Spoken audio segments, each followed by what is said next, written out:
The black woman entered the courthouse like any other morning. Officers Rick Donnelly and Brent Kearns thought they knew exactly what they saw. A lone figure to humiliate, another powerless body to control. With sneers and false authority, they dragged her into a back room, cuffed her, and shaved her hair, laughing as clumps fell to the floor. To them, it was routine, cruel but safe, because the system always shielded their misconduct. But arrogance is blinding. What they didn't know was that the woman they'd just brutalized was the presiding judge on their separate misconduct case. Their reckoning was inevitable. Before we go any further, comment where in the world you are watching from and make sure to subscribe, because tomorrow's story is one you don't want to miss.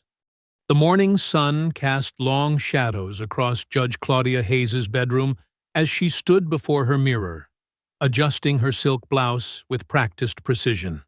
Today wasn't just another day in court.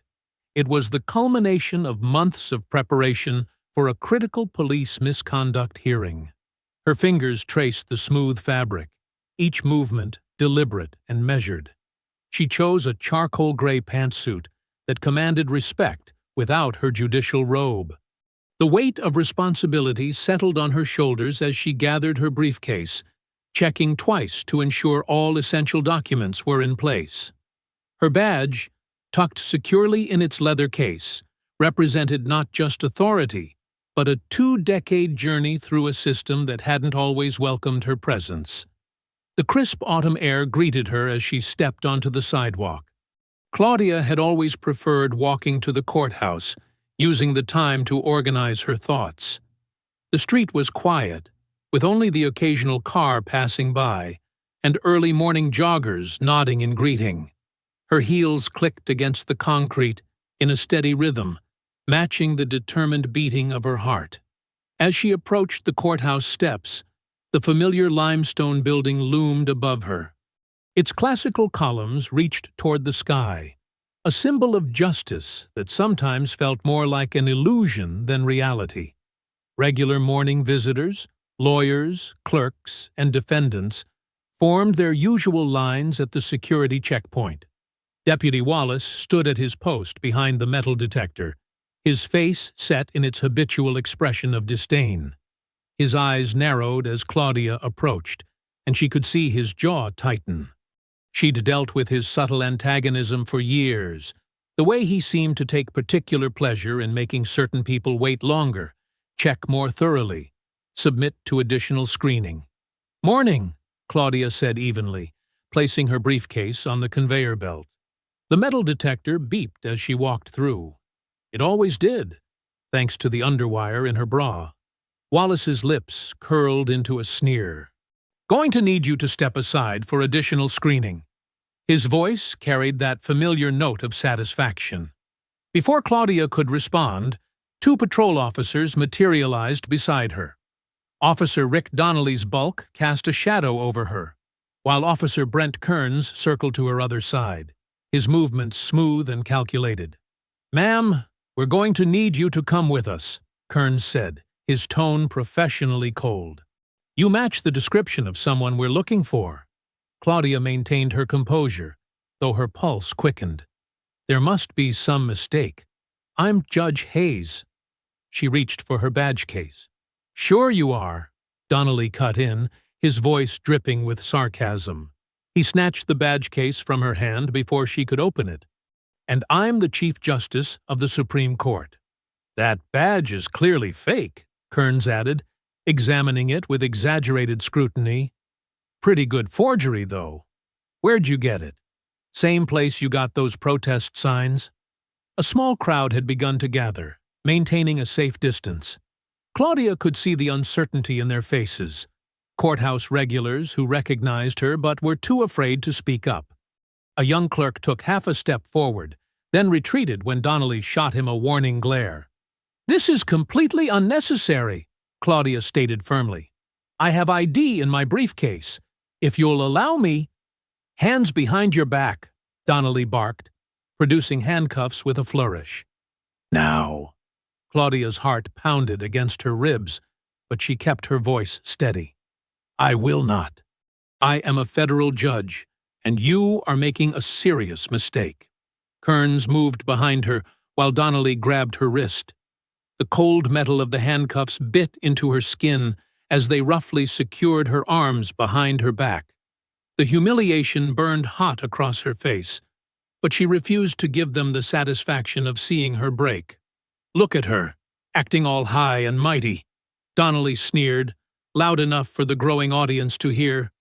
"Bet you thought that fancy suit would fool everyone, huh?" Wallace watched from his post, a small smile playing at the corners of his mouth. He made no move to intervene, seemingly enjoying the spectacle.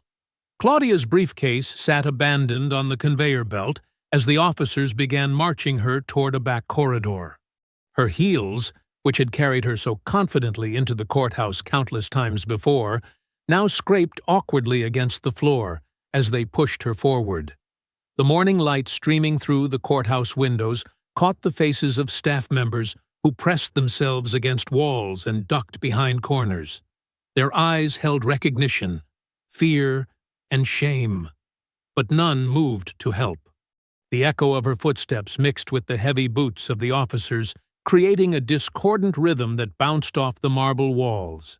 "Time to teach someone about respecting authority," Kearns said quietly. His words meant only for her ears as they approached a door marked "Security Personnel Only." Claudia held her head high, even as they pushed her through the door. The fluorescent lights buzzed overhead, harsh and unforgiving, illuminating a small room that would become the stage for their power play. The door clicked shut behind them, sealing her in with her tormentors, while the whispers of the courthouse carried on outside. The security room was cramped and cold, with bare concrete walls and harsh fluorescent lighting that made everything look sickly and pale. A metal chair sat in the center, bolted to the floor, a detail that made Claudia's stomach tighten. The air smelled of stale coffee and cleaning supplies. "Have a seat, Your Honor," Rick sneered, shoving Claudia toward the chair. She managed to maintain her balance despite the handcuffs, refusing to stumble. Her eyes swept the room, taking in every detail, memorizing every face. Wallace leaned against the door, arms crossed, watching with that same satisfied smirk. Brent circled behind the chair like a shark, his footsteps deliberate and measured. The room felt smaller with each passing second. "You know," Rick said, leaning in close enough that Claudia could smell his breath, "I've been wanting to meet you for a long time. Heard you were some hotshot judge who thinks she knows everything about police work." Claudia met his gaze steadily. "I know enough about the law to recognize multiple violations happening right now." Brent's hands clamped down on her shoulders, forcing her into the chair. "Still talking like a judge? Maybe we need to remind you who's really in charge here." The fluorescent lights buzzed overhead as Rick walked to a small cabinet in the corner. The metallic scrape of a drawer opening cut through the silence. When he turned back, he held a pair of electric clippers in his hand, flexing the power cord like a whip. "You know what they do in prison?" Rick asked, plugging in the clippers. The device hummed to life with an ominous buzz. "They take away everything that makes you feel special. Your clothes, your jewelry." He grinned. "Your hair." Claudia's heart hammered against her ribs, but her voice remained steady. "This won't end well for any of you." "Oh, I think it will," Brent said from behind her, his fingers digging into her shoulders. "Nobody's going to believe you over 3 respected officers. Right, Wallace?" Wallace shifted his weight, looking slightly uncomfortable but making no move to intervene. "Just don't leave any marks." Rick brought the clippers close to Claudia's face, letting her feel the vibration against her cheek. "Want to beg? Might make me go easier on you." Claudia stared straight ahead, her silence more powerful than any words. This seemed to anger Rick, whose face flushed red. The first pass of the clippers cut a harsh line through her carefully styled hair. Dark locks fell to the floor in clumps, scattered around the chair like dead leaves. Rick worked sloppily, intentionally leaving patches and uneven spots, taking particular pleasure in creating a jagged pattern. Smile. Brent pulled out his phone, snapping photos as Rick continued his work. This is definitely going in my personal collection. Delete those, Wallace warned from the door. Can't have evidence. Relax, Brent replied, still taking pictures. These are just for us. A little souvenir of our quality time with the honorable judge. Claudia focused on her breathing, slow and measured, as more hair fell. She thought about every case she'd presided over, every victim who'd sought justice in her courtroom. Their faces gave her strength. Each humiliating stroke of the clippers only hardened her resolve. Rick stepped back to admire his handiwork, laughing at the patchy remnants of Claudia's hair. Not exactly courthouse appropriate anymore, is it? Might need to invest in a wig. Brent circled around to face her, phone still recording. Any final words of wisdom from the bench? Claudia remained silent, her eyes boring into his with an intensity that made him shift uncomfortably. Her scalp stung where the clippers had scraped too close, but she refused to show any sign of discomfort. Getting boring now, Rick grumbled, disappointed by her continued composure. He roughly brushed hair from her shoulders, each touch meant to demean. Maybe we should give her a matching prison tattoo. That's enough, Wallace said, finally pushing away from the door. You've made your point. Get her out of here before someone comes looking. Rick unclipped the handcuffs with unnecessary force. He grabbed Claudia's badge from the counter and tossed it at her feet, where it clattered against the concrete floor amid the scattered hair. Go tell your boss what happens when you cross us, Brent said, opening the door. I'm sure they'd love to hear all about your little makeover. Claudia stood slowly, her legs steady despite everything. She bent down with deliberate grace to retrieve her badge, tucking it into her pocket. Chunks of her hair clung to her jacket and blouse. She made no move to brush them away. They followed her to the door, their presence heavy behind her. The hallway seemed brighter now, the fluorescent lights harsh against her exposed scalp. Her briefcase waited where she'd left it, untouched on the security conveyor belt. Claudia picked up her briefcase, her movements precise and controlled. She could feel their eyes on her, waiting for her to break, to run, to show some sign of defeat. Instead, she straightened her spine and began walking toward the courtroom, each step measured and purposeful, leaving her tormentors behind. The federal courtroom buzzed with anticipation, packed wall to wall with reporters clutching notepads and community activists wearing protest buttons. Sunlight streamed through tall windows, casting long shadows across the polished wooden benches. At the defense table, officers Rick Donnelly and Brent Kearns sat with easy smirks, their uniforms pressed and badges gleaming. The court clerk stood, shuffling papers nervously. All rise. The United States District Court for the Eastern District is now in session. The Honorable Judge Claudia Hayes presiding. The heavy doors at the back of the chambers swung open. A collective gasp rippled through the gallery as Claudia entered. Her bald head bore angry red marks where the clippers had scraped too close. Under the harsh courtroom lights, every patch and uneven spot from Rick's brutal handiwork was clearly visible. Claudia walked with measured steps toward the bench, her back straight, her expression carved from stone.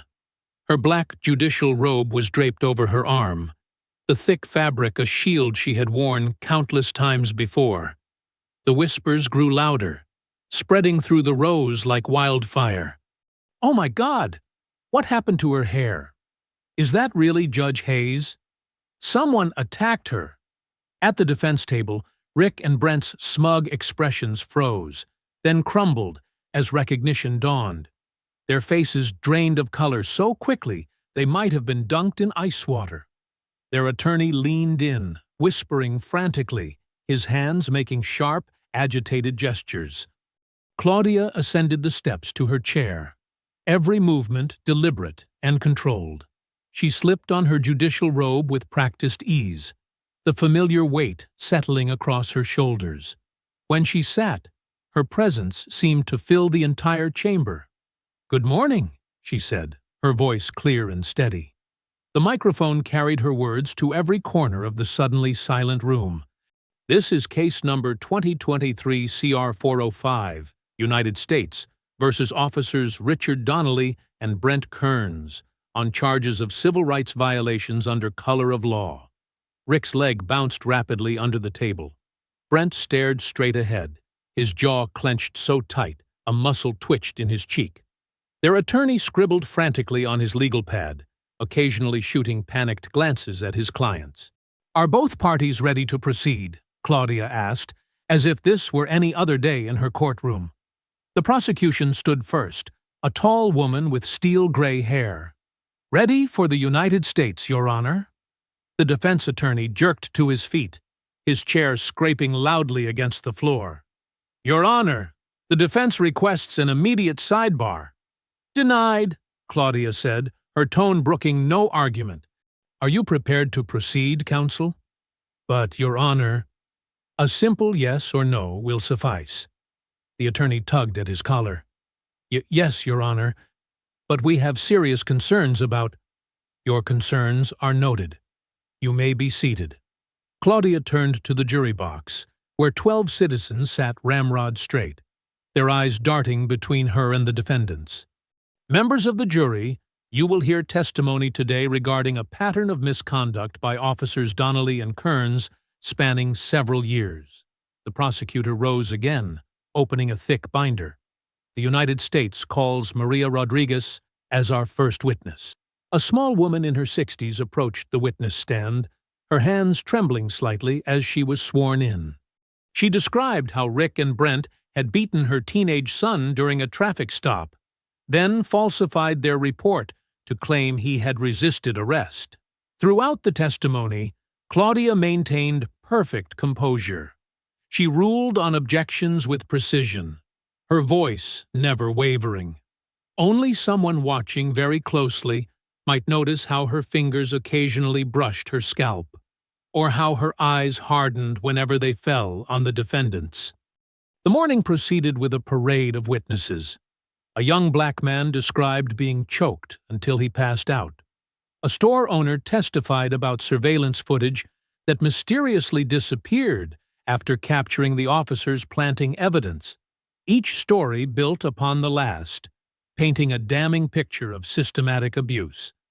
Rick and Brent seemed to shrink in their chairs with each passing hour. Their earlier arrogance had evaporated, replaced by mounting dread. They whispered constantly to their attorney, who appeared close to hyperventilating. As the lunch hour approached, Claudia glanced at the clock mounted on the wall. "We'll recess for 1 hour," she announced, bringing down her gavel with a sharp crack that made both officers flinch. "Court will reconvene at 1:30 p.m. The gallery erupted in excited chatter the moment she stood. Reporters rushed for the doors, phones already pressed to their ears. Community activists huddled in clusters, their voices thick with amazement and outrage. The irony of her attackers sitting in her courtroom, now at her mercy, sparked intense discussions throughout the chamber. "All rise," the clerk called out, as Claudia descended from the bench, her robe flowing behind her like a dark wave. She strode toward her chambers, leaving Rick and Brent to stare after her, with the haunted expressions of men who had just realized they had dug their own graves. Claudia sat behind her desk in chambers, the afternoon sun casting long shadows through the Venetian blinds. A gentle knock preceded Marcus Lee's entrance, followed by 2 U.S. Marshals. Her clerk's usually warm face was tight with concern. "Deputy Wallace is here as requested, Your Honor," Marcus announced, his voice professional but his eyes conveying silent support. Wallace strode in with his typical swagger, hand resting casually on his holster. His security uniform was crisp, badge gleaming under the office lights. A smirk played at the corners of his mouth, the same expression he'd worn while watching Rick and Brent attack her that morning. You wanted to see me, Judge Hayes? His tone dripped with barely concealed contempt. Claudia didn't invite him to sit. Instead, she opened a thick manila folder on her desk. Deputy Wallace, I've spent my lunch hour reviewing your personnel file. The complete version, not the sanitized one you've managed to maintain for public view. Wallace's smirk faltered slightly. My file is clean. 27 years of service. 27 years of documented harassment, racial profiling, and abuse of power, Claudia corrected, her voice sharp as a blade. All conveniently buried through your connections with the previous administration. She began reading from the first page. March 2015. Complaint filed by Maria Gonzalez, courthouse interpreter. Quote, Deputy Wallace subjected me to 3 additional metal detector passes while making degrading comments about my accent and suggesting I might be hiding drugs. Wallace shifted his weight, the leather of his gun belt creaking. That was a routine security check. July 2017. Claudia continued as if he hadn't spoken. Complaint from James Washington, attorney. Quote, Deputy Wallace singled out my African-American clients for additional screening while allowing white defendants to pass through with minimal inspection. That's protocol. September 2019. Complaint from Sarah Chen, law student. Quote, Deputy Wallace made inappropriate comments about my body during security screening and suggested my clerkship interview was based on, quote, filling diversity quotas. Wallace's face had grown red. These are all lies and misunderstandings. There are 47 similar complaints in this file. Claudia's voice remained steady, but her eyes blazed. All of them disappeared into administrative black holes. All of them dismissed without investigation. Until now. Marcus stepped forward with a digital recorder, placing it on her desk. He pressed a button, and Wallace's voice filled the room. Hold her down tight. Let's show this one what happens when they don't know their place. Wallace's hand twitched toward his holster, but the U.S. Marshals moved closer, their presence a clear warning. Claudia continued playing the recording, his laughter, his encouragement as Rick and Brent attacked her, his instructions to delete evidence. Your badge, Deputy Wallace. Claudia's command cut through the tension like a knife. You can't. Your badge. Now. Each word landed like a hammer blow.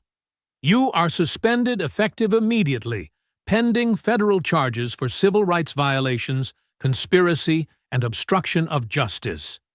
Wallace's face twisted with rage. You uppity disgrace.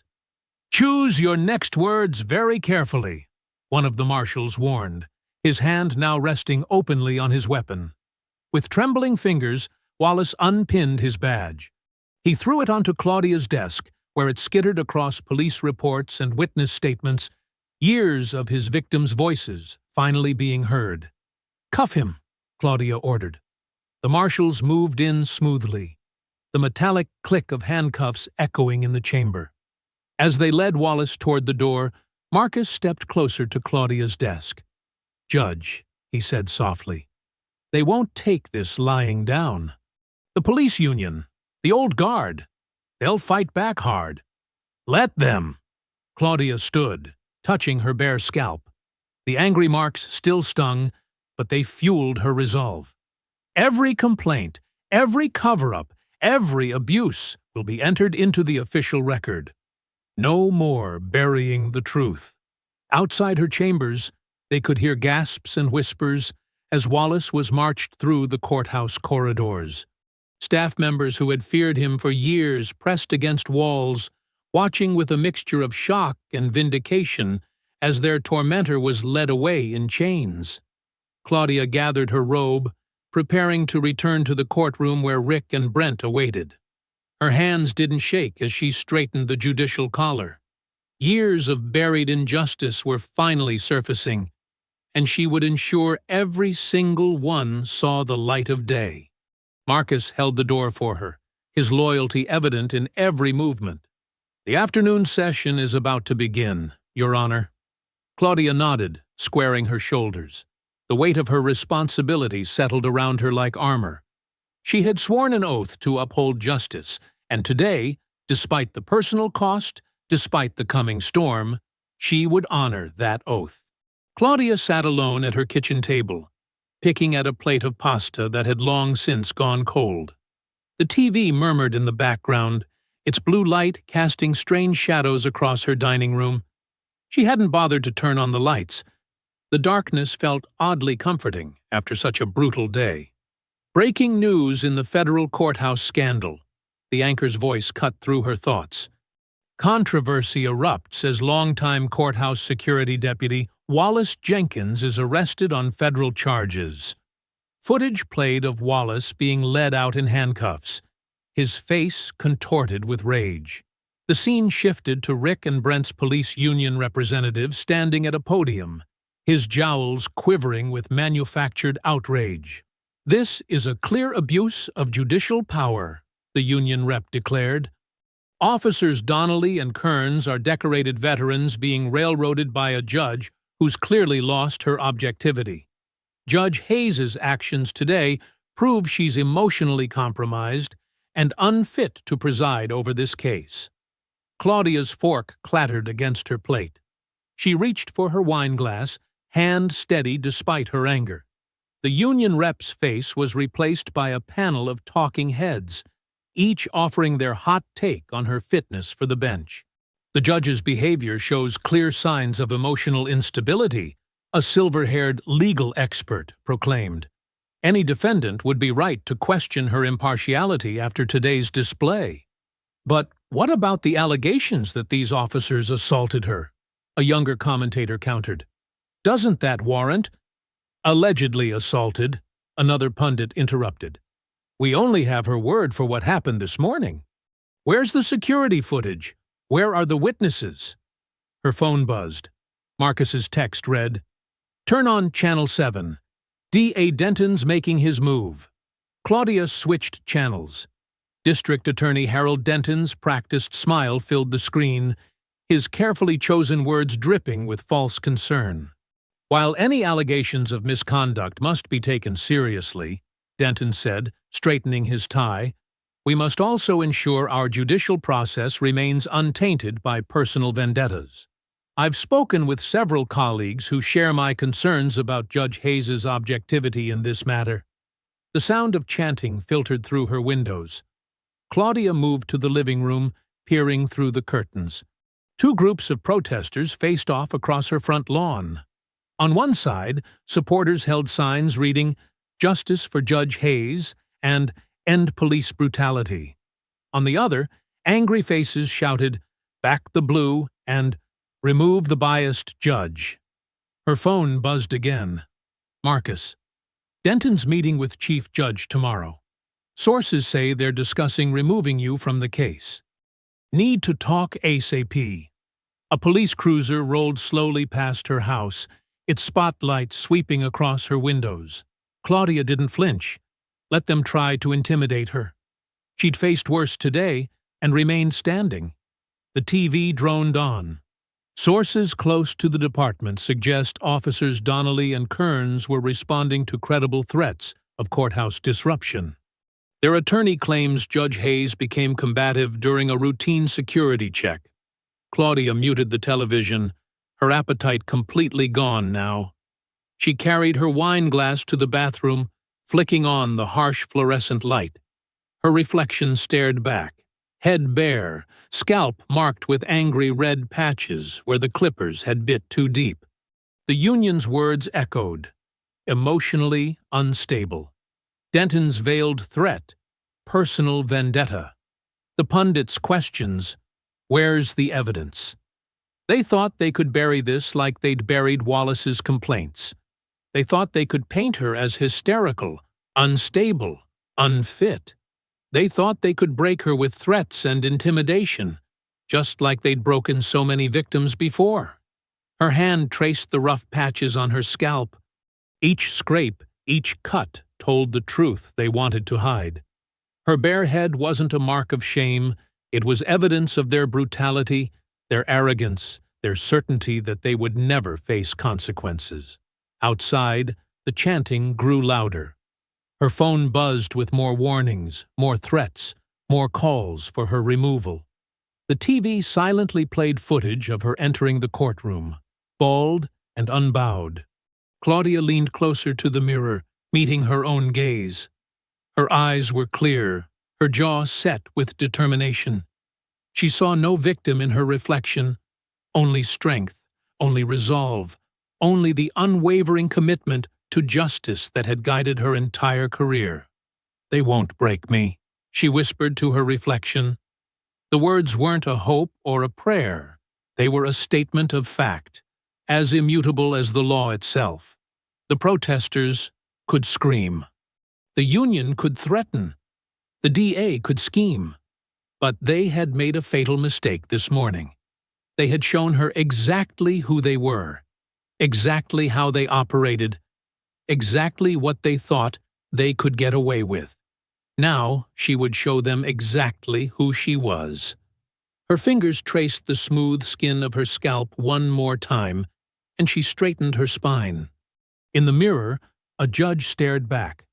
Not a victim, not a target, but a federal judge who had sworn an oath to uphold justice. And that's exactly what she intended to do. "They won't break me," she repeated, the words stronger now. Her reflection nodded back, ready for whatever tomorrow would bring. The morning sun streamed through the high windows of Claudia's chambers, casting long shadows across her polished desk. Her new reality felt strange. The cool air on her bare scalp, the whispers that followed her through the courthouse halls, the mix of pity and respect in people's eyes. Marcus paced before her desk, clutching a thick manila envelope. His usual calm demeanor had given way to nervous energy. "Someone slipped this under my apartment door last night," he said, placing the envelope on her desk. "No name, no note? But, Judge," his voice dropped to a whisper, "this is dynamite." Claudia opened the envelope carefully, spreading its contents across her desk. Internal affairs reports, civilian complaints, medical records, email chains, years of documented misconduct, all carefully buried. "Look at the pattern," Marcus said, pointing to highlighted sections. "Donnelly and Kearns worked together for 6 years. Every time they're accused of excessive force, the same names appear. Wallace handling security, internal affairs burying the complaints, union reps blocking investigations." Claudia's fingers traced a photo of a young man's bruised face. The report beneath it had been marked unfounded, despite multiple witness statements. "How many?" she asked. 27 complaints in 6 years, Marcus replied. "All buried. All involving minorities or protesters. And those are just the ones that made it into official records." A knock at her chamber door made them both freeze. Marcus quickly gathered the papers, ready to hide them, but Claudia raised her hand. "Enter!" she called. A man stepped in, early 40s, plainclothes detective's badge on his belt, tired eyes that had seen too much. He closed the door quietly behind him. "Detective Alan Price," he introduced himself, voice low. "I'm sorry to intrude, Your Honor, but—" He glanced at Marcus. "My clerk stays," Claudia said firmly. "What can I do for you, Detective?" Price's shoulders slumped with visible relief. "I've been waiting for someone to finally stand up to them. When I saw what happened to you yesterday—" He shook his head. "I can't stay quiet anymore." Claudia gestured to a chair. Price sat, his hands clasped tightly in his lap. "I worked with Donnelly and Kearns for 3 years in narcotics," he began. "Watched them plant evidence, falsify reports, rough up suspects, always targeting specific types of people. When I tried reporting it, Wallace would lose the paperwork. When I pushed harder, my cases started falling apart. Evidence would disappear. Witnesses would recant." Marcus set a legal pad before him. "We'll need specifics, dates, names." Price nodded. "I kept records. Detailed notes, copies of original reports before they were altered, even some audio recordings. I knew someday someone would need them. Detective, Claudia leaned forward, her voice gentle but firm.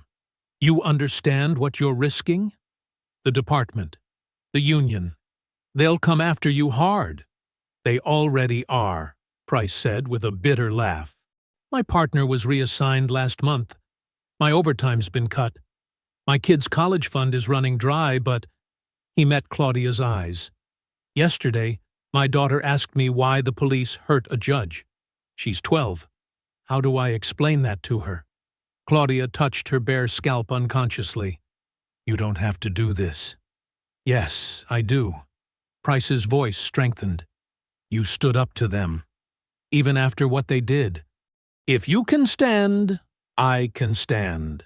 Marcus began taking notes as Price detailed years of misconduct, names, dates, incidents, a pattern of abuse protected by a system designed to hide it. Claudia listened, her anger growing not at the individual acts, but at the machinery that enabled them. There's more, Price said finally. The chief judge, D.A. Denton, they're part of it. Monthly meetings with union reps, deciding which cases to bury, which officers to protect. I have dates, locations. A sharp knock interrupted them. Marcus opened the door to find the court bailiff. Your Honor, Chief Judge Morton requests your presence in his chambers immediately. Claudia stood, straightening her robe. Detective Price, my clerk will get your full statement. We'll need everything documented, everything verified. Price rose, determination replacing the weariness in his eyes. Whatever you need, Your Honor. I'm all in now.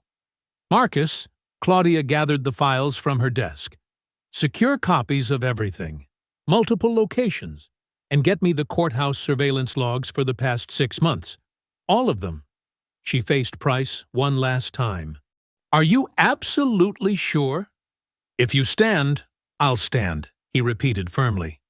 Claudia nodded, tucking the files into her briefcase. What had started as a case against 2 officers had just become something much larger. The system that protected them, the officials who enabled them, the machinery of injustice itself, all of it would be exposed. She touched her bare scalp again, feeling the rough patches where their clippers had cut too deep. They had meant it as humiliation, never imagining it would become fuel for something much bigger than themselves. Marcus opened her chamber door. Beyond it lay the courthouse, its corridors filled with the powerful men who thought they controlled it. But today, those corridors would begin leading to truth. The afternoon sun blazed through the courtroom's tall windows, casting harsh shadows across Detective Alan Price's face as he took the witness stand. His hands trembled slightly as he was sworn in, but his voice remained steady. Claudia observed him from the bench, noting how the other officers in the gallery glared at him with naked hostility. The air felt thick with tension. Detective Price, the prosecutor began, how long have you worked with Officers Donnelly and Kearns? 3 years in narcotics, Price replied, his voice carrying clearly through the hushed courtroom, from 2020 to 2023. And during that time, what patterns of behavior did you observe? Price's eyes flickered briefly to Rick and Brent at the defense table. They had a system. They'd target specific types of people, minorities, protesters, anyone they thought wouldn't have the means to fight back. They'd plant evidence, falsify reports, use excessive force. Murmurs rippled through the gallery. Rick's face darkened, his jaw clenching visibly. Could you provide specific examples? The prosecutor pressed. Price pulled out a small notebook. March 15, 2021. Officers Donnelly and Kearns arrested Marcus Washington, claiming they found cocaine in his car. I witnessed Officer Donnelly plant that evidence moments before the search. The complaint was buried by Internal Affairs Lieutenant James Morrison. The gallery erupted in gasps. Lieutenant Morrison, sitting in the back row, stood abruptly and left the courtroom. July 8, 2021, Price continued, his voice growing stronger. Sarah Chen, peaceful protester. Officers beat her while in custody, then charged her with assaulting them. Deputy Chief Williams personally ordered the body cam footage deleted. More gasps. More names? More incidents? With each revelation, Rick's face grew redder, his hands gripping the defense table until his knuckles turned white. The cover-ups went straight to the top, Price testified. Monthly meetings between Chief Judge Morton, D.A. Denton, and union representatives. They'd decide which cases to bury, which officers to protect. I have dates, locations, documentation of every meeting. Rick suddenly exploded from his chair. "You lying piece of garbage!" he shouted, lunging forward. "You're dead, Price! You hear me? Dead!" The courtroom erupted in chaos. Bailiffs rushed to restrain Rick as Brent tried to pull him back.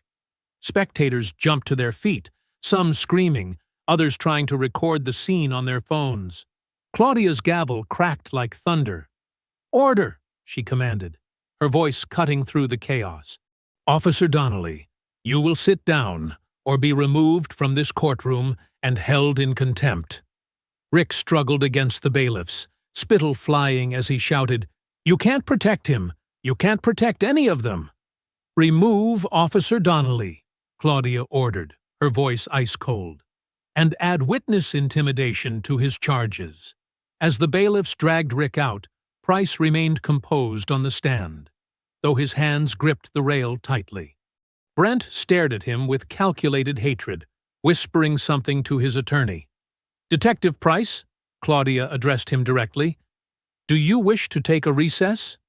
"No, Your Honor," Price replied firmly. "I need to finish this."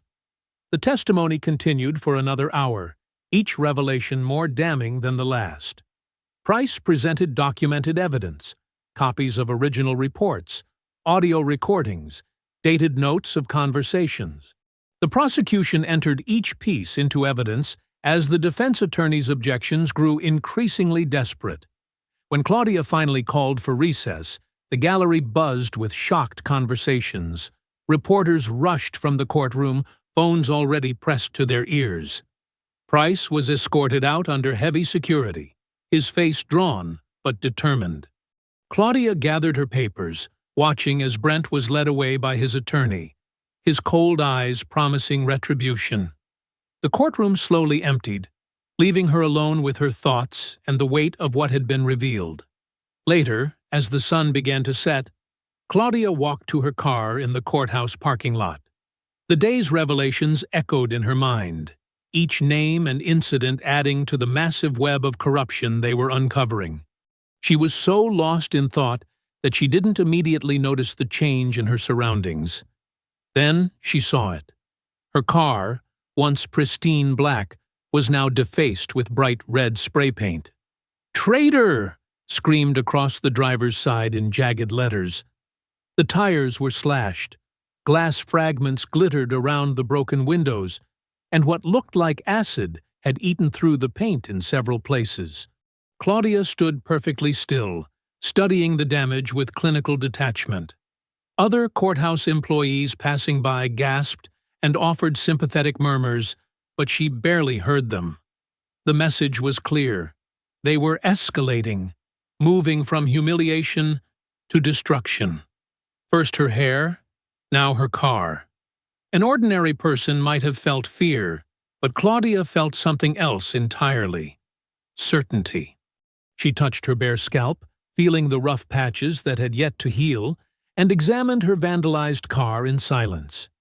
The red paint dripped like blood in the fading sunlight, each letter a testament to the desperation of those who had thought themselves untouchable. Marcus was working late in his office, reviewing Detective Price's testimony transcripts, when his phone buzzed.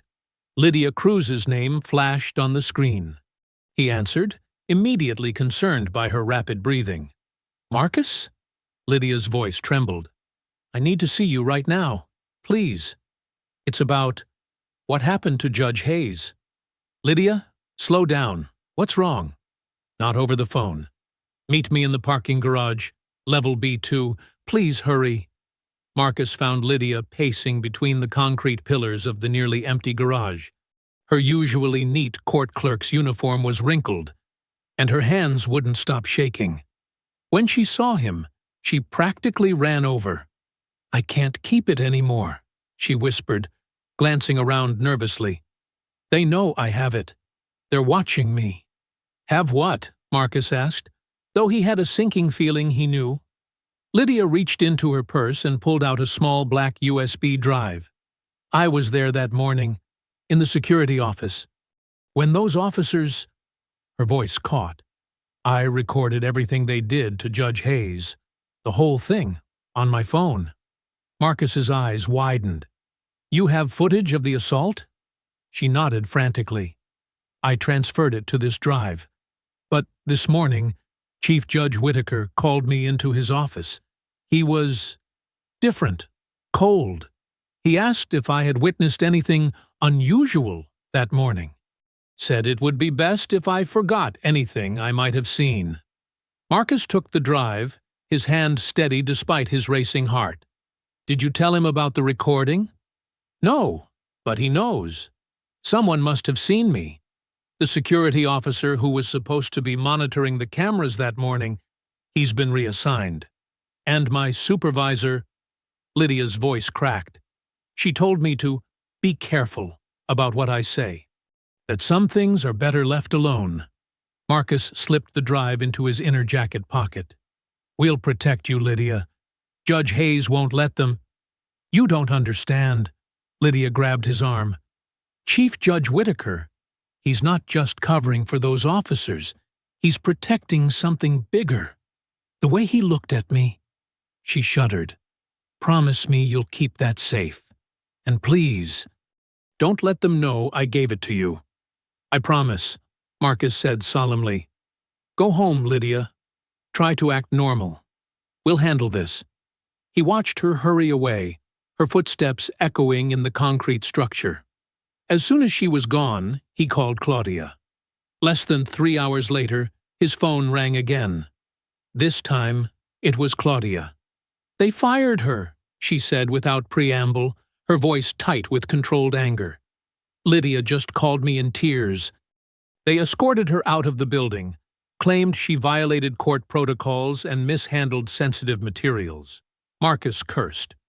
The footage? The official evidence copy is gone. Supposedly, there was a technical error during transfer. The chain of custody documentation has vanished too. Claudia paused. "Marcus, where are you?" "Almost at your chambers. I haven't let that drive out of my sight." "Good. Hurry!" When Marcus arrived, Claudia was standing at her window, staring out at the city lights. Her reflection in the glass showed her bare scalp, a constant reminder of what they were fighting against. "I saw Whitaker leaving earlier," she said without turning. "He was smiling, actually smiling, after destroying that poor girl's career." Marcus placed the USB drive on her desk. "He's getting sloppy, desperate." "No." Claudia finally turned. "He's confident. This is how he's always operated, through proxies, through pressure, through quiet threats and sudden job losses. The perfect bureaucrat, leaving no fingerprints while he corrupts the very system he's sworn to protect." She picked up the drive, turning it over in her hands. "You know what this means, don't you? Whitaker didn't just know about the assault. He approved it, probably orchestrated it." "But why?" Marcus asked. "Why target you so brazenly?" "Because I was getting too close." Claudia moved to her desk, pulling out a key. "Those cases I've been reviewing, the ones that seem to vanish into thin air. Brutality complaints, misconduct charges, civil rights violations, all dismissed or buried under his watch. He's been protecting dirty cops for years, probably getting kickbacks from the union." She unlocked her bottom drawer and removed a false bottom, revealing a small safe. "And now we have proof, not just of what they did to me, but of how far they'll go to cover it up." The safe clicked open. Claudia placed the drive inside, then carefully replaced everything. Lydia risked everything to get us this footage. We won't let her sacrifice be for nothing. She locked the drawer, her movements deliberate and precise. In the quiet of her chambers, her whispered words carried the weight of iron. Not this time. Marcus watched her, struck by the determination in her bearing. Despite everything they'd thrown at her, the humiliation, the threats, the destruction of evidence, she remained unbowed. If anything, each attack only strengthened her resolve. The city lights cast long shadows through the window, and somewhere in the building, Chief Judge Whitaker probably sat in his office, believing he'd won another round. But he didn't understand what he was really fighting. This wasn't just about one judge or one act of cruelty. This was about justice itself, and Claudia Hayes had made it her life's work to protect that. The morning light filtered through the tall windows of Chief Judge Whitaker's office as Claudia entered. He stood behind his mahogany desk, every inch the polished bureaucrat in his pressed robes. His smile was practiced, professional, and completely false. "Judge Hayes," he gestured to a leather chair, "please, have a seat." Claudia remained standing. "I prefer to keep this brief, Chief." "As you wish." He adjusted his tie, a nervous tell she'd noticed over the years. "I'll be direct then. There are concerns about your continued involvement in the Donnelly Kearns case." "Concerns?" Claudia's voice was ice-smooth. "From whom?" "Various parties." Whitaker circled his desk slowly. "The defense has raised valid points about potential bias. The police union is threatening formal complaints. Even some of our colleagues feel the situation has become problematic." "You mean my assault has become problematic?" Whitaker flinched at the word assault. "That unfortunate incident is precisely why you should consider recusing yourself. The appearance of a conflict of interest." "There is no conflict," Claudia cut in. "I'm more than capable of maintaining judicial impartiality." "No one doubts your capabilities, Claudia." His use of her first name made her skin crawl. "But we must consider the dignity of the court. The media attention alone. The dignity of the court?" Claudia's laugh was sharp. "Where was your concern for dignity when 2 officers dragged me into a back room and shaved my head?" Whitaker's facade cracked slightly. "That matter is being investigated internally." "By whom?" "The same people who buried Deputy Wallace's harassment complaints?" His eyes narrowed. "Those complaints were handled according to protocol." "Protocol?" Claudia stepped closer to his desk. "I've seen the files, Chief. Every complaint against Wallace was marked reviewed and dismissed, with your signature on each one." Color drained from Whitaker's face. "You're not authorized to access those records." "I'm a federal judge investigating civil rights violations. I have every authority." She placed both hands on his desk, leaning forward. "Just like I have the authority to question why our district attorney seems more interested in protecting corrupt officers than prosecuting them. Harold Denton is an elected official with a difficult job. Harold Denton is a coward who takes orders from you." Claudia's voice was quiet but sharp. "The question is, who's giving you orders?" Whitaker's mask fell completely. "You're treading dangerous ground, Judge Hayes." "Am I? Or am I finally on solid ground for the first time in years?" She straightened up. "You wanted me to recuse myself? Request denied. This isn't a formal motion, but it will be, won't it? After you call Denton and tell him to file it officially. After you meet with the union reps and promise them more buried complaints in exchange for their support." Claudia moved toward the door. "Save yourself the trouble. I'm seeing this through." "You have no idea what you're risking," Whitaker called after her. "Your career, your reputation. My integrity isn't negotiable." She paused at the doorway. "Unlike yours." Claudia's heels clicked sharply against the marble floors as she walked back to her chambers. Her composed expression betrayed none of the turmoil churning inside her. Every interaction with Whitaker revealed new layers of corruption, each more disturbing than the last. Marcus was waiting in her office, sorting through case files. He looked up as she entered. "How bad?" "Worse than we thought." Claudia sank into her chair. "Whitaker's not just covering for individual officers. He's maintaining a system. The harassment complaints, the brutality cases, the civil rights violations, they all go through him first." "But why?" Marcus spread out several documents. "What's his angle?" "Power. Control." Claudia picked up one of the files. "Every buried complaint is leverage. Every dismissed case is a favor owed. He's built a network of corruption, with himself at the center." She opened the file. Another complaint against Wallace, marked dismissed in Whitaker's flowing signature.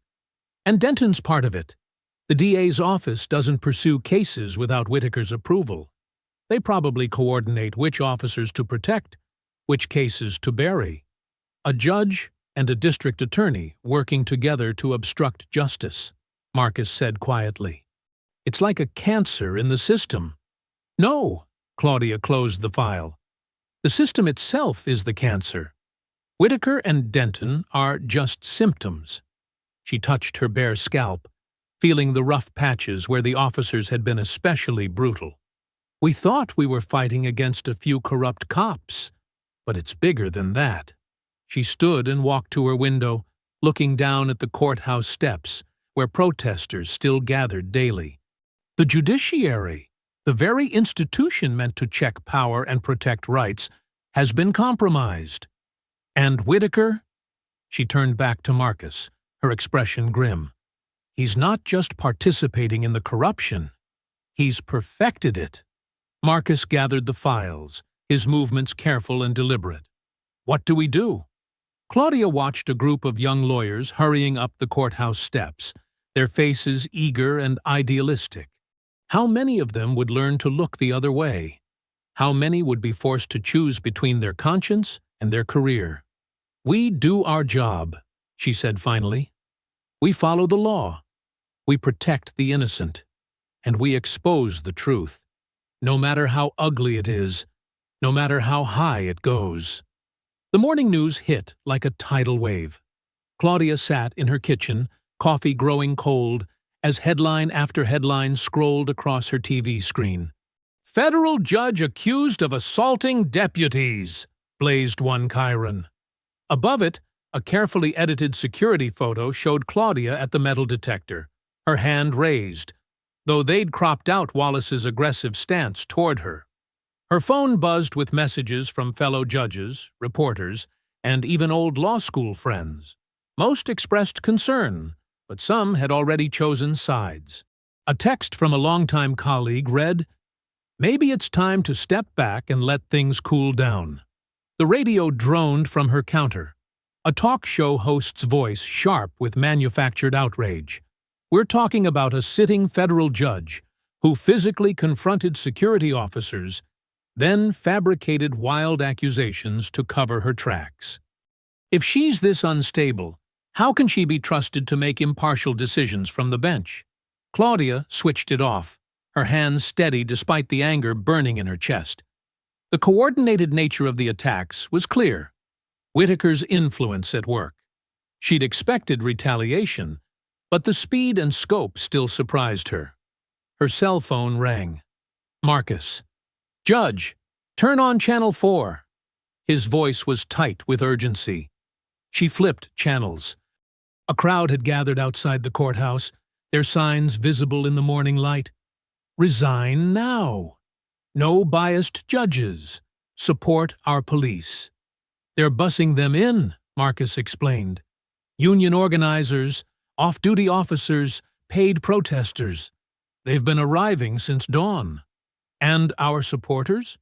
Being kept across the street by riot police. They're claiming security concerns." Of course they were.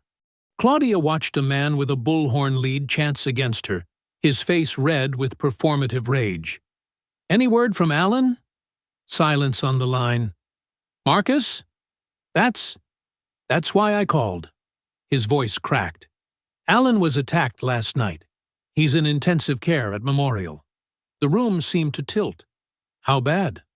"They found him in his driveway. Multiple fractures, internal bleeding. Someone worked him over professionally, knew exactly how to hurt him without killing him." Claudia was already grabbing her keys. "I'm heading there now. Judge, you should know. There are reporters camped outside your house." She paused at her door, checking through the peephole. Sure enough, several news vans lined her usually quiet street. "Back door it is," she muttered. 20 minutes later, she slipped into Memorial Hospital through a service entrance, a baseball cap pulled low over her shaved head. The ICU nurse recognized her immediately, but, to her credit, simply nodded and led her to Alan's room. The sight stopped her cold. Alan lay still, his face a mass of purple bruises, tubes snaking from his arms and nose. The steady beep of monitors provided a grim soundtrack. "The doctors say he'll live," the nurse offered quietly. "But recovery will take months." Claudia pulled a chair close to his bed. Despite the bruising, she could see where they'd been methodical, breaking bones but avoiding fatal damage. This wasn't random violence. This was a message. Alan's eyes fluttered open, focusing slowly. "Judge Hayes." His voice was barely a whisper. "I'm here." She took his least damaged hand. "Don't try to talk." He swallowed painfully. "They wanted the files." "What files?" "Evidence. From my personal safe. Years of records." His breath hitched. "I didn't give them up." Claudia's grip tightened slightly. "You should have." "No." Despite his injuries, Alan's gaze was fierce. "Those files prove everything. The pattern of cover-ups, the payoffs, the witnesses who were threatened. All of it leads back to Whitaker and Denton." "Alan? They nearly killed you." "But they didn't." He managed a broken smile. "The files are safe, hidden where they'll never find them. Tell me where. I'll get them myself." He shook his head slightly, wincing. "Not yet. Too risky. Need to wait for the right moment." His eyes were starting to glaze, the pain medication taking hold. "This has to stop," Claudia said softly. "The violence, the corruption, all of it. I won't let what they did to you be in vain." "I know." His voice was fading. "That's why I trust you." He drifted into medicated sleep, his battered face relaxing slightly. Claudia sat with him for another hour, watching his chest rise and fall, each breath a small victory against those who'd tried to silence him. When she finally left the hospital, the sun was setting. She took a circuitous route home, watching for tails, finally pulling into her garage as darkness fell. The reporters had mostly dispersed, leaving only a few diehards with cameras. She was reaching for her front door when she saw it, a white envelope taped at eye level. Inside was a single photo. Alan's unconscious body in his driveway, blood pooling beneath him. On the back, written in block letters, "Next time, we won't stop." Claudia's hands didn't shake as she carefully placed the photo in an evidence bag. Her attackers wanted fear. They wanted her to back down, to recuse herself, to let the corruption continue unchallenged. But standing there in the growing dark, holding proof of their escalating violence, Claudia felt something beyond fear, something harder, something that had been growing since they first put those clippers to her head. The courthouse loomed ahead like a fortress under siege. Protesters filled the steps, their signs bobbing like angry waves. Police barriers created a narrow channel through the chaos, but even from her car, Claudia could hear the competing chants. "Justice for cops," shouted one group. "Stand with Judge Hayes," countered another. Claudia straightened her suit jacket, touching the smooth skin where her hair used to be. The morning sun caught the chrome of news vans lining the street. their satellite dishes reaching skyward like mechanical trees. Marcus waited at the service entrance, his usual warm smile replaced by worried eyes. "Morning, Judge. It's intense out there." "Nothing we haven't handled before," Claudia replied, though they both knew that wasn't true. This was different. The air crackled with tension. They walked through the loading dock, their footsteps echoing. Security guards watched them pass, their faces carefully blank. No one knew whom to trust anymore. As they approached her chambers, a commotion erupted in the main corridor. Men in dark suits strode purposefully through the courthouse, their FBI badges glinting. "Federal investigators," Marcus whispered. "They arrived 20 minutes ago." The lead agent, a stern-faced woman with silver hair, spotted Claudia and changed course. "Judge Hayes, I'm Special Agent Diana Chen. We need to speak with you." Claudia gestured to her office. "Of course." Inside, Agent Chen wasted no time. "We've opened a formal investigation into systemic corruption within this courthouse. The attack on Detective Price triggered federal involvement." "About time," Marcus muttered. Chen's eyes narrowed. "We're particularly interested in Chief Judge Whitaker's involvement in suppressing evidence of police misconduct, and the DA's office's role in covering up civilian complaints." "I have documentation," Claudia said. "Files that prove the pattern. We'll need those." Chen paused. "Judge Hayes, you should know. There's intense pressure to shut this down. Powerful people want this buried. They always do." Claudia's voice was steel. "But I won't be intimidated." A knock interrupted them. Marcus opened the door to reveal a court officer. "Judge, they're ready for you." The main courtroom was packed. Rick and Brent sat with their attorneys, their arrogance dimmed but not extinguished. The gallery buzzed with tension.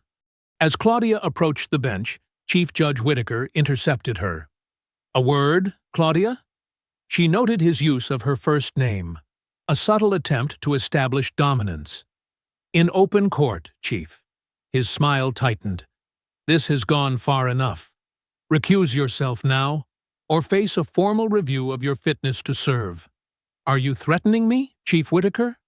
"I'm trying to save your career." His voice dropped. "Think about your legacy." "I am." Claudia stepped past him. "That's exactly why I'm seeing this through."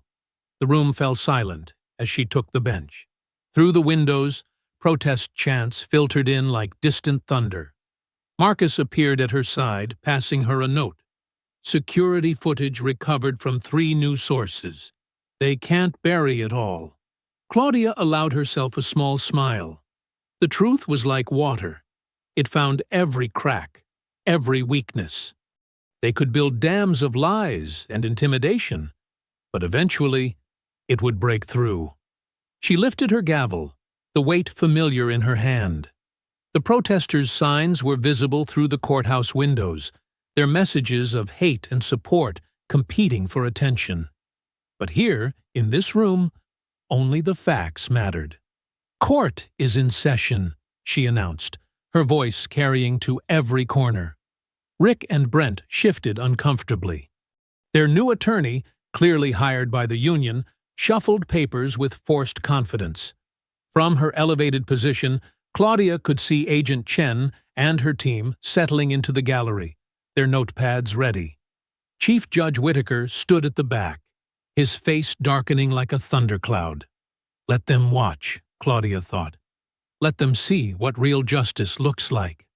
Marcus touched her arm lightly. "They can smear you," he whispered, "but the truth is stronger." Claudia's fingers found the rough texture of her judicial robe, the garment that symbolized everything she'd fought for, everything she believed in. They'd tried to strip her dignity away with those clippers, but they'd only revealed her strength. The morning light streamed through the high windows, casting long shadows across the courtroom floor. Outside, the chants continued, but they seemed distant now, irrelevant. This room was her domain, and here the truth would have its day. She gripped her robe tighter, feeling the weight of responsibility, of justice delayed but not denied. The cost didn't matter anymore.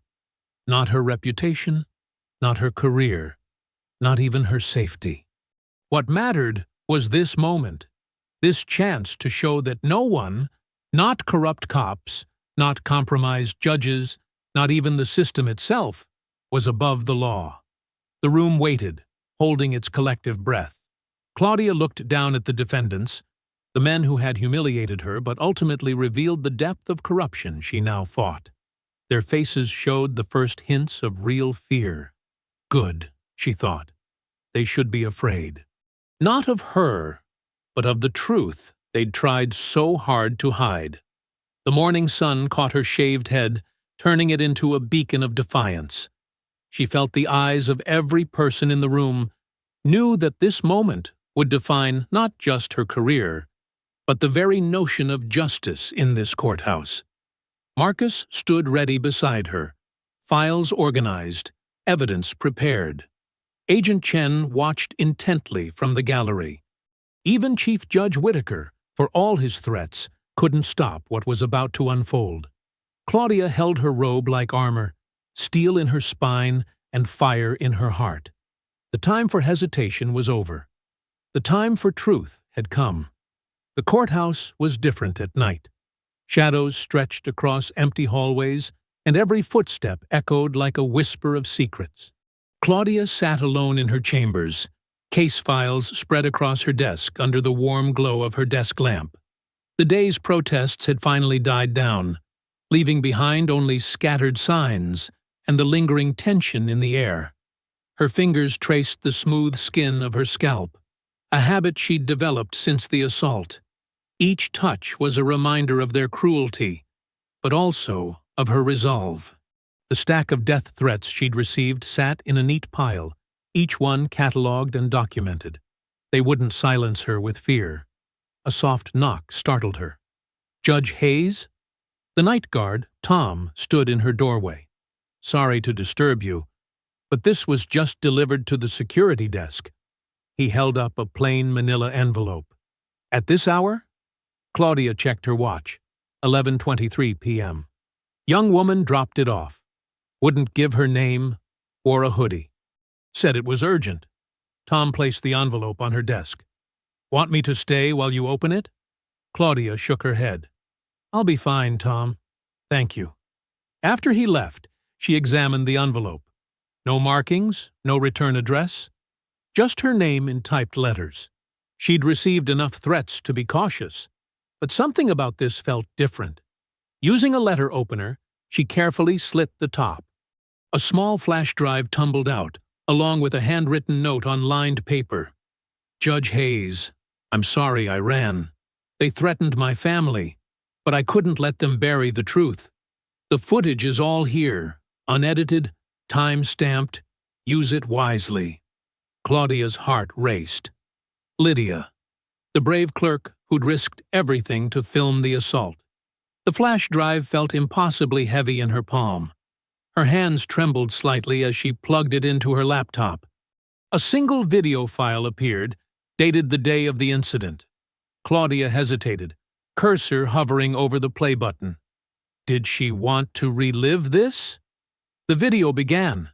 The security camera angle showed the courthouse entrance. There she was, walking through the metal detector. Wallace's sneer was clearly visible as he called over Rick and Brent. The audio was surprisingly clear. Papers look fake to me. Rick's voice dripped with manufactured suspicion. I am a federal judge, her recorded self stated calmly. Sure you are, sweetheart, Brent laughed. Claudia watched herself being handcuffed, maintaining dignity even as they roughly grabbed her arms. The footage followed them, dragging her to the holding room. Here, Lydia had switched to her phone camera, filming through a partially open door. The shaving scene played out in brutal clarity. Rick's face twisted with cruel enjoyment as he powered up the clippers. Brent's hands gripped her shoulders too tight, leaving bruises she'd discovered later. Their laughter echoed through the laptop speakers as her hair fell in clumps. "This'll teach you to respect the badge," Rick snarled. "Smile for the camera," Brent taunted, snapping photos with his phone. Wallace stood watching, not participating, but not intervening either. His silent complicity was damning. Claudia forced herself to watch every second. Her composure in the video amazed her. She hadn't broken, hadn't begged. Each sweep of the clippers had only strengthened her resolve. The timestamp proved authenticity. The angle captured every face clearly. There could be no denying what happened, no spinning this as a misunderstanding. She paused the video, studying the frozen image of Rick's laughing face. How many others had they humiliated? How many victims had stayed silent, knowing the system would protect the abusers? The night seemed to press closer around her as she contemplated the flash drive's implications. Using this would be like dropping a bomb on the courthouse hierarchy. The chief judge, the DA, the police union, they'd all tried to bury this incident. This would expose not just the assault, but the cover-up. Her career, everything she'd worked for, could be collateral damage. They'd call her biased, unstable, unfit for the bench. The right-wing media would paint her as an activist judge with an agenda. But wasn't this exactly why she'd become a judge? To ensure justice prevailed, even when, especially when, the powerful tried to prevent it? She opened her briefcase, touching the smooth leather interior. Years of case law and precedents had filled this bag. Now it would carry something more explosive than any legal argument. The building creaked and settled around her as she sat in thought. From her window, she could see the protest signs littering the courthouse steps, waiting for tomorrow's crowds. The media trucks would return at dawn. The circus would begin again. Claudia ejected the flash drive, holding it up to the light. Such a small thing to carry such weight. Lydia was out there somewhere, probably terrified, but she'd done the right thing. Now it was Claudia's turn. Her hand didn't shake as she slipped the drive into the briefcase's inner pocket. Tomorrow would change everything. But tonight, in the quiet of her chambers, she felt nothing but certainty. She gathered her files, straightened her desk. The light from her lamp cast her shadow on the wall, head held high, unbowed. They'd tried to shame her with the shaving, but they'd only given her armor instead. Every pair of eyes that stared at her bald head tomorrow would see the evidence of their cruelty and her strength. The clock struck midnight as Claudia closed her briefcase, the flash drive secure inside. Tomorrow's hearing loomed, but she was ready. The truth had found its way to her, as it always did. Now she would make sure everyone saw it. The federal courthouse buzzed with anticipation. Every seat in the gallery was filled, reporters packed shoulder to shoulder with community activists and concerned citizens. The air felt electric, charged with tension and possibility. Camera crews lined the back wall, their lenses trained on the bench. Outside, competing crowds of protesters pressed against barricades, their chants muffled through the thick courthouse walls. Signs bobbed above the masses, some demanding Claudia's removal, others praising her courage. Rick and Brent sat at the defense table, their usual swagger replaced by nervous glances. Their attorney shuffled papers frantically, already sensing the shift in momentum. The prosecution table was notably empty. DA Harold Denton had called in sick. A hush fell over the room as Claudia entered, her robe flowing behind her. The overhead lights gleamed off her bare scalp, drawing every eye in the room. She took her seat with deliberate calm, arranging her files with practiced precision. "Court is now in session," the bailiff announced, his voice carrying across the silent chamber. Claudia looked out at the packed gallery, her gaze steady. "Before we proceed with today's testimony, the court has new evidence to enter into record." She opened a thick folder. "I have here the complete disciplinary file of Deputy James Wallace, previously sealed by administrative order. The defense attorney jumped to his feet. "Objection, Your Honor. Those records are protected personnel files." "Overruled." Claudia's voice cut through his protest like a blade. "These files were illegally sealed to conceal a pattern of misconduct. The public has a right to know." She began reading, her clear voice carrying to every corner of the room. September 15, 2015. Deputy Wallace detained and strip-searched an African-American female attorney, claiming her bar card was fake. Complaint buried by internal affairs. The gallery murmured. Claudia continued. March 3, 2017. Deputy Wallace used excessive force against a Hispanic court interpreter, breaking 3 ribs. Witness statements disappeared from the file. Page after page, year after year, the pattern emerged. Racial profiling, excessive force, abuse of power, all swept under the rug by a system designed to protect its own. Reporters' fingers flew across keyboards. Cameras clicked continuously. April 22, 2023. Claudia paused, her voice growing harder. Deputy Wallace assisted Officers Donnelly and Kearns in the illegal detention and assault of a federal judge.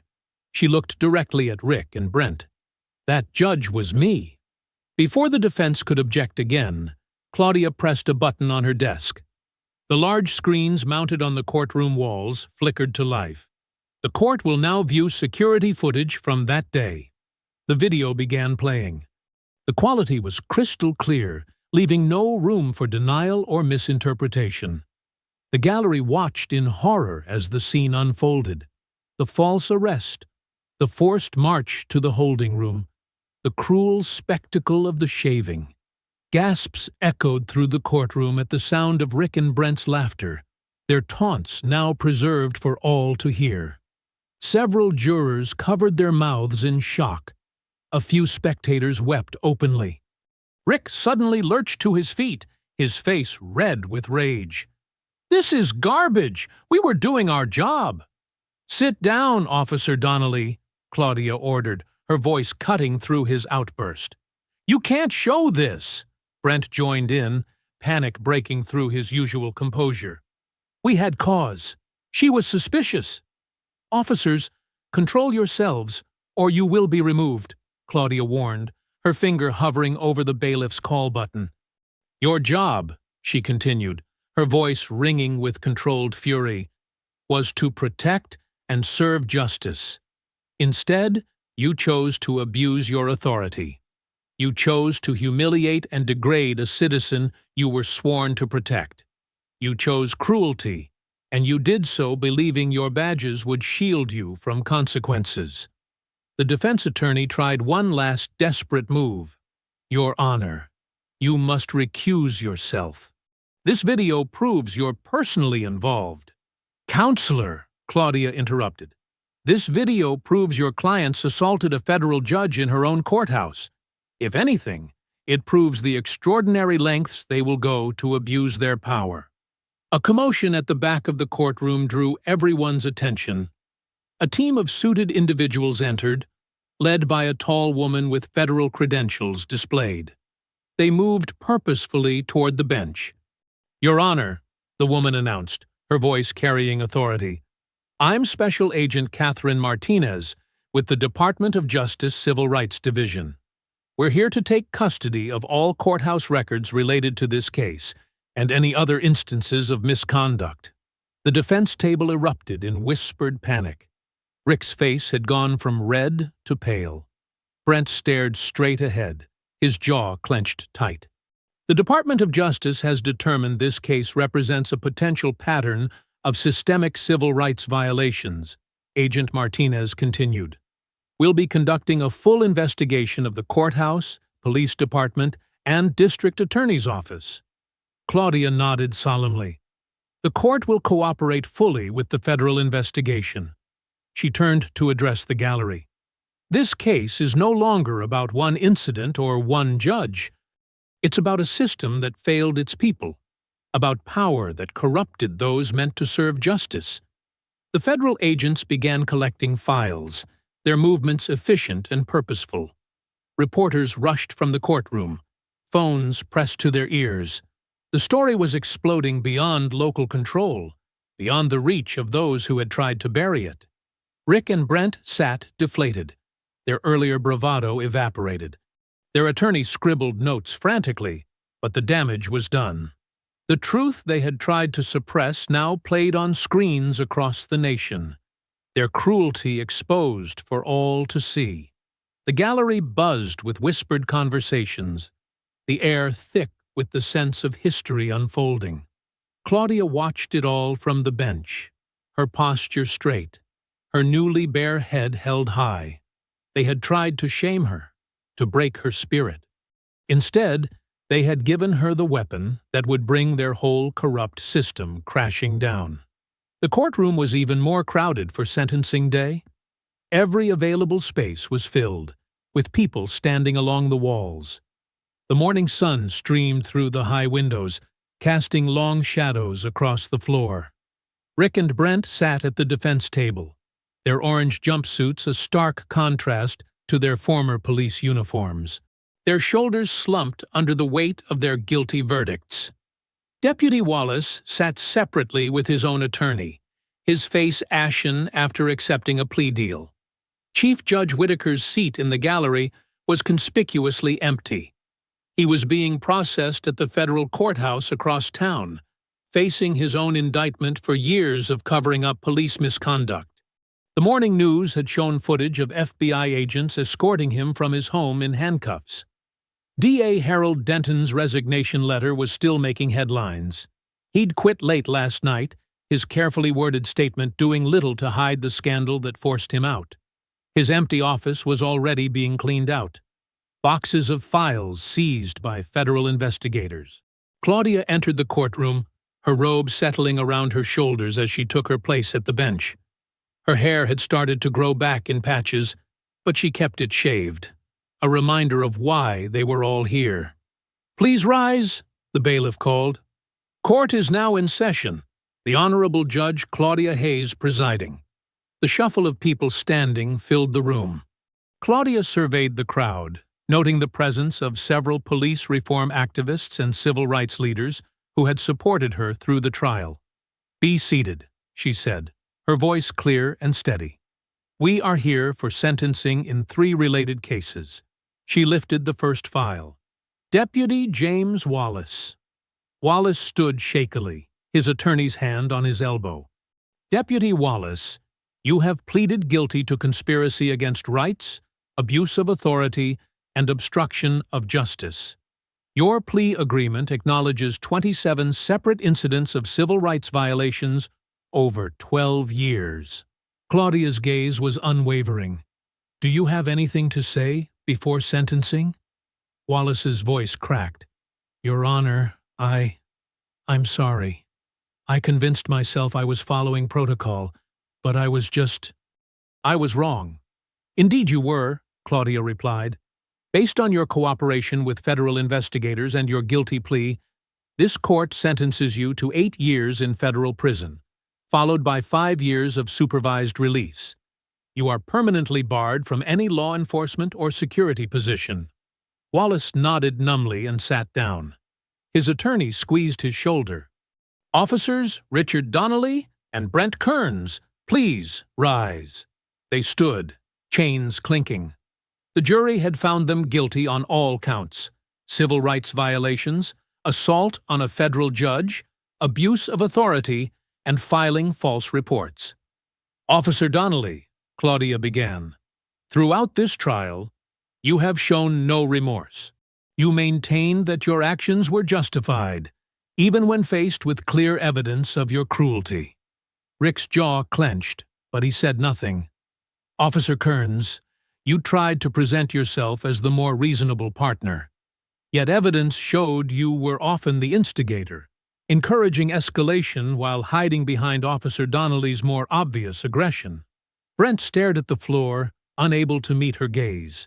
"Your actions represent the worst abuse of police power. You targeted citizens based on race, fabricated charges to justify arrests, and used violence to intimidate those who dared question you. Claudia lifted another document. The pre-sentencing report details 32 previous complaints against you both, all buried by a corrupt system. The gallery murmured. Several of those complainants were present, finally seeing justice served. Richard Donnelly, this court sentences you to 12 years in federal prison, followed by 10 years of supervised release. She turned to Brent. Brent Kearns, this court sentences you to 15 years in federal prison, followed by 10 years of supervised release. Both of you are permanently barred from any law enforcement position and must complete extensive civil rights training before release. Their attorney immediately stood to object, but Claudia continued, her voice rising over his. The sentences reflect not only your assault on me, but your long pattern of abuse against this community. You betrayed your badges, your oaths, and the citizens you swore to protect. She looked out at the packed courtroom, at the faces of those who had suffered under the corrupt system these men represented. The young public defender Wallace had humiliated, the court interpreter who still carried scars from his attack, the countless others who had been intimidated into silence. Let today's sentences send a clear message, Claudia declared, her voice filling the chamber. The law is not a shield for the powerful. It is a sword for the people. No badge, no robe, no office grants immunity from justice. The gallery erupted in applause. The bailiff made no move to quiet them. This court has one final order, Claudia continued when the room settled. All case files previously sealed by Chief Judge Whitaker will be reviewed by an independent commission. Every complaint buried, every voice silenced, will finally be heard. Rick and Brent were led away in chains, their former swagger replaced by defeated shuffling. Wallace followed with his head bowed. Years of unchecked power ended with the click of handcuffs. Reporters rushed from the courtroom, racing to break the story. Civil rights lawyers hugged their clients, some crying with relief. The wheel of justice, so long stuck in the mud of corruption, had finally begun to turn. Claudia remained seated at her bench, watching the scene unfold. She thought of that morning in the holding room, of the clippers against her skull, of their laughter as her hair fell. They had tried to break her spirit. Instead, they had sparked a revolution that would reshape the entire justice system.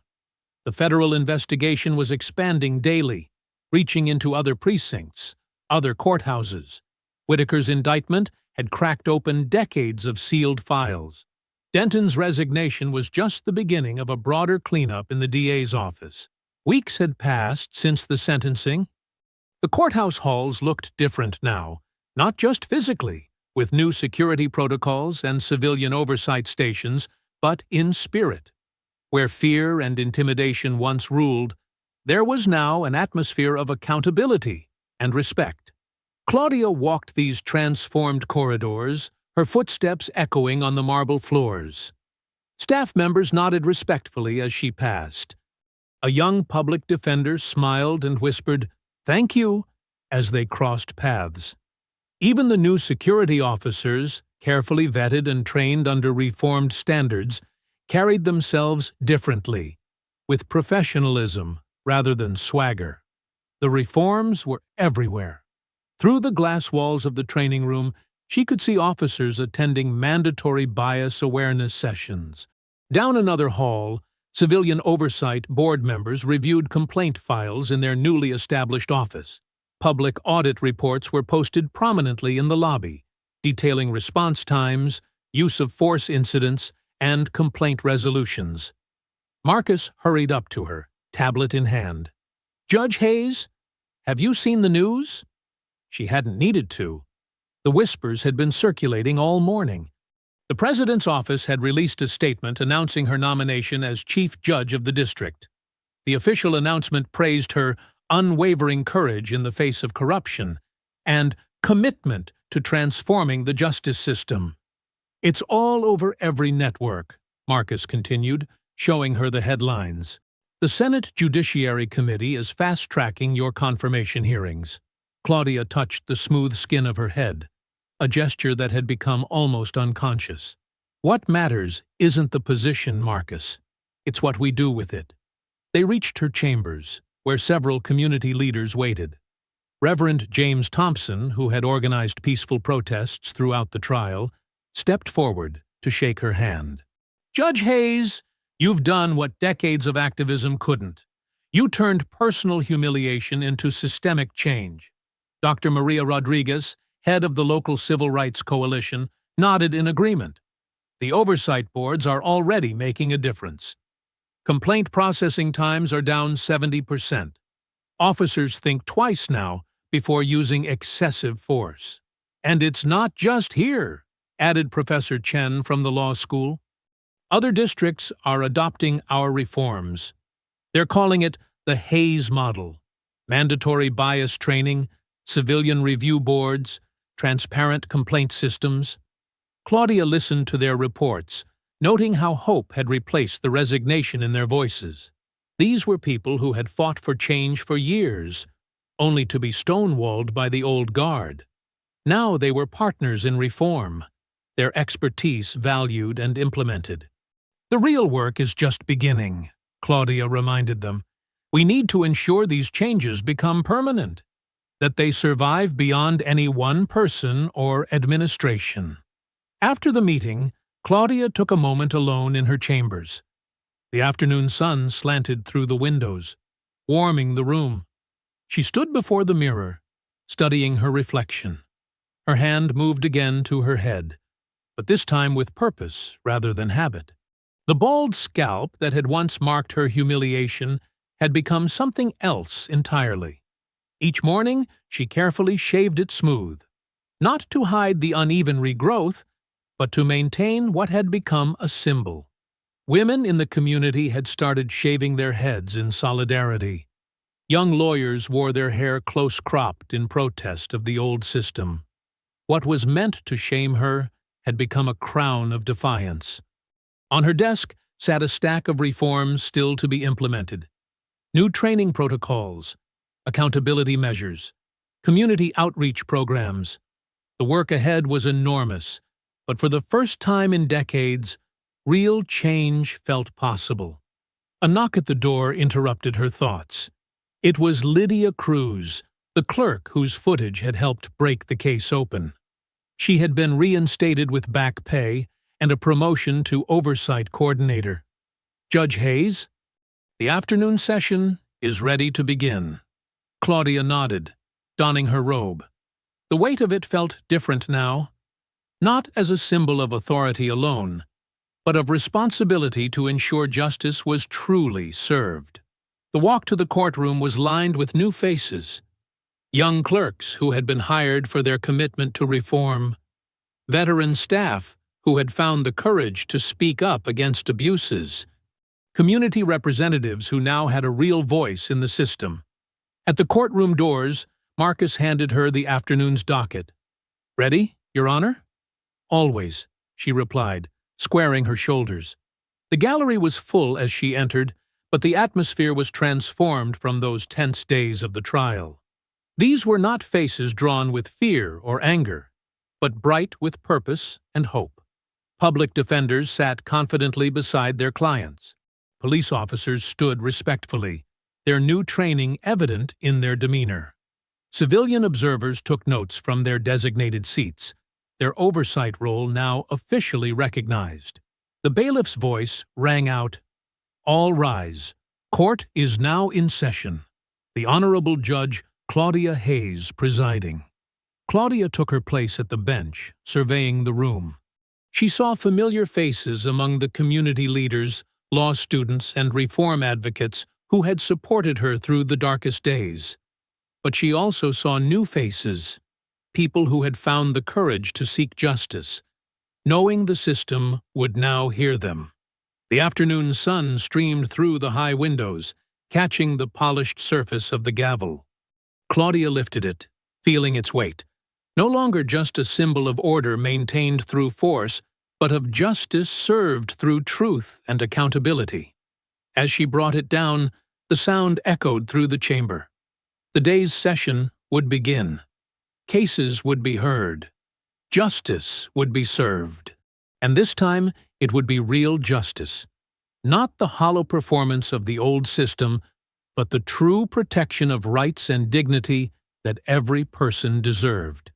I hope you enjoyed that story. Please share it with your friends and subscribe so that you do not miss out on the next one. In the meantime, I have handpicked 2 stories for you that I think you will enjoy. Have a great day.